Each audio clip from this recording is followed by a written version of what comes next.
Okay, good afternoon, teacher and students and classmates. So now I'm going to talk about a very particular topic that is very common nowadays. The topic is globalization. I really feel so strange because most of the times I talk about education or teaching, but now it's time to talk about globalization. Well, globalization is a term that it has that it is more common nowadays in comparison with before. In globalization is not a new topic. This is old topic. Some researchers think that since Christopher Columbus arrived to America, globalization started. So according to this, globalization is a, a process in which all countries and societies have involved, voluntary or not voluntary.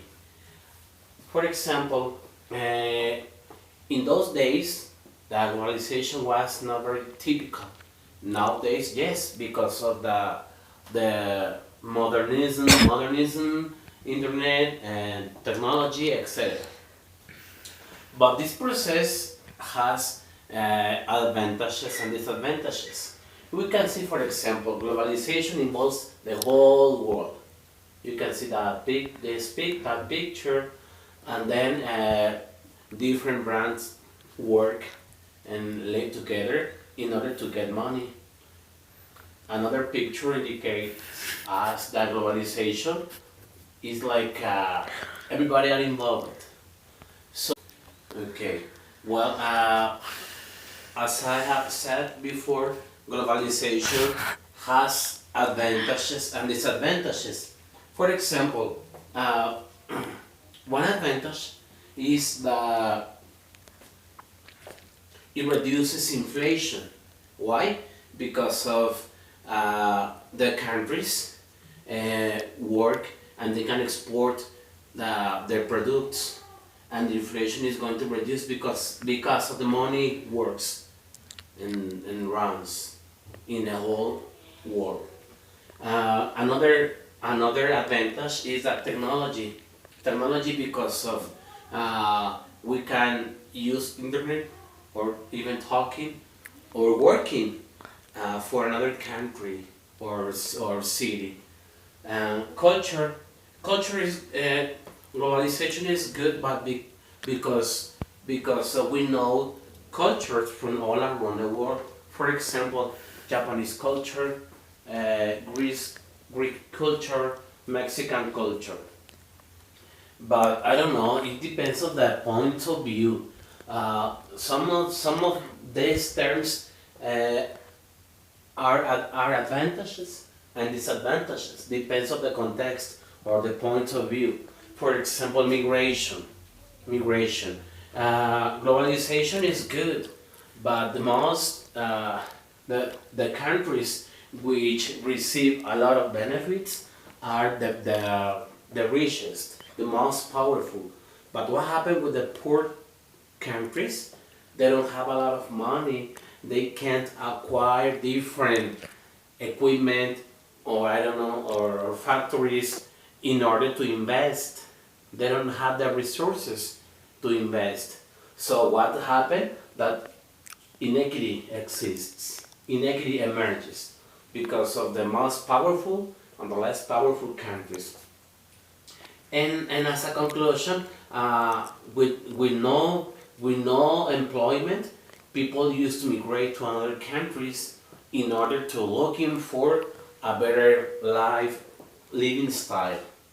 Poverty is another problem because of lack of money, resources. There is not money, there is no house living, there is no health living and good living good condition. They don't live in good conditions.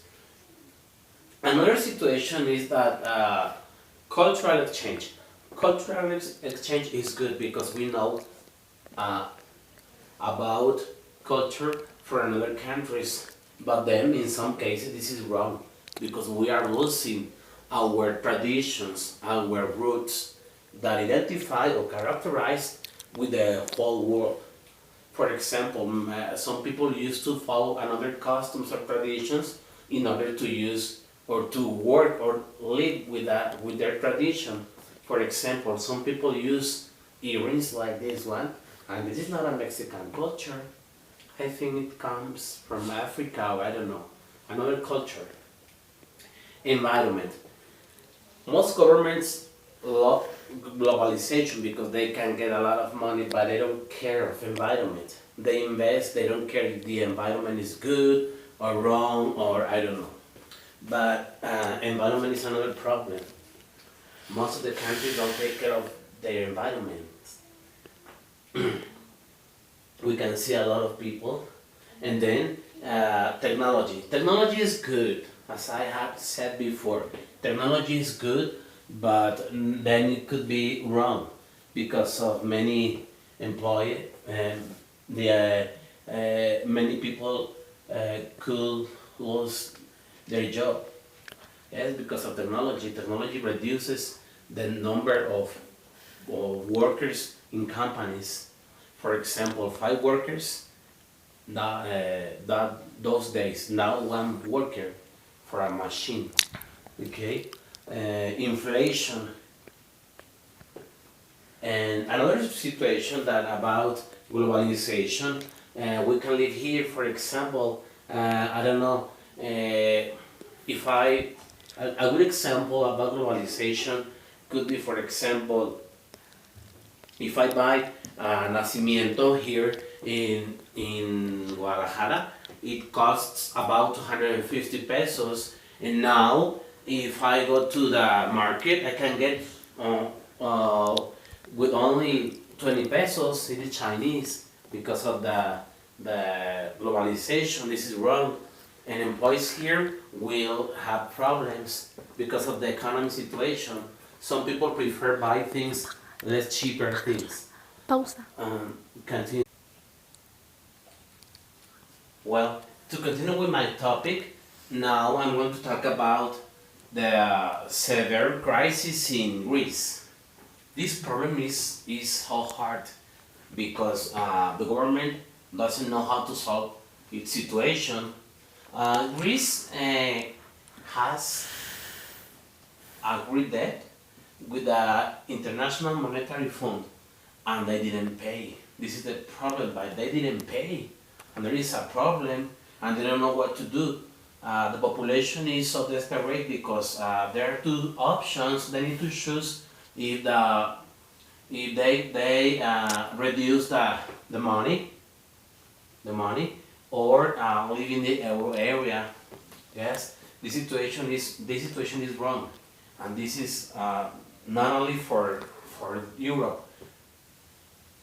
It's wrong for all countries. For example, in Mexico City, the crisis affects Mexico.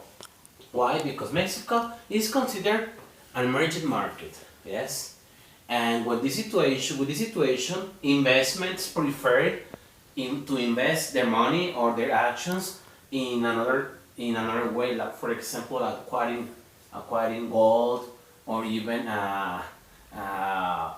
this kind of documents that came from USA. I don't know how to call them, but they prefer to choose another option, and the peso lost weight against dollar. This is the why crisis affects Mexico, because of this situation. Because of the dollar, the peso lost value against the dollar because of investments prefer invest their money or their actions in another way, like acquiring gold, or even with documents, with American documents.